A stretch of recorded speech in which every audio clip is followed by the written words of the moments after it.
Hey YouTube, back in January of this year I went backpacking with a bunch of people from North and South Carolina, and unfortunately the weather was rather mild. There was no snow on the ground and it was above 32 degrees even at night.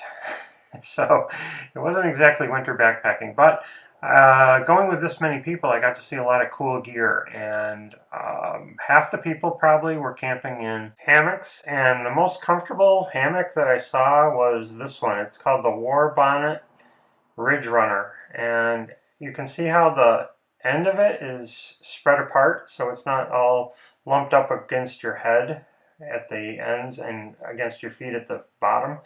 And it seemed to lay a little bit flatter than the other hammocks.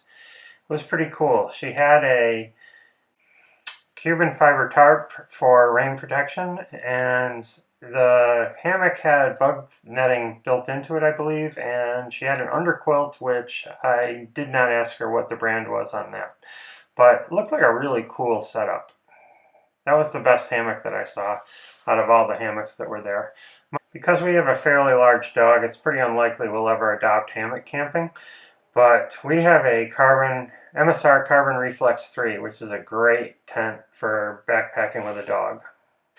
Another cool thing was some guy had this thing called the Pocket Bellows, which is an expanding little piece of aluminum, kind of like a straw, that he would use to blow on the fire to get it to really burn faster, and that worked out quite well. Hatchet. Yeah, roughing it. I know. How many fingers are we going to lose? No, you know how far a hospital is from here? And another product I hadn't seen was this little coffee maker thing that's in that guy's left hand with the green handle on top.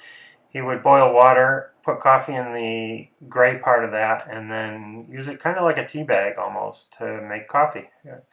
Pretty small, lightweight, and I don't know what that was called, and I can't find it on the internet, but if I do, I'll put a link to it in the description.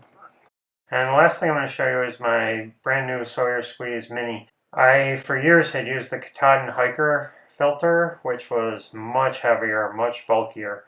This is pretty cool, but I found out from the people who were on the thing that I should have bought the Sawyer Squeeze full-size version, not the Mini, because the Mini clogs really easily and has a much lower flow rate.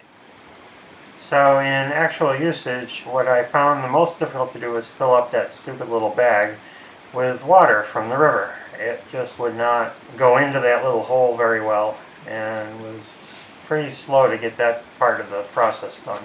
Screwing the filter on and filling up the water bottle wasn't too bad. It's not exactly fast, but neither is pumping with the Katahdin Hiker filter either.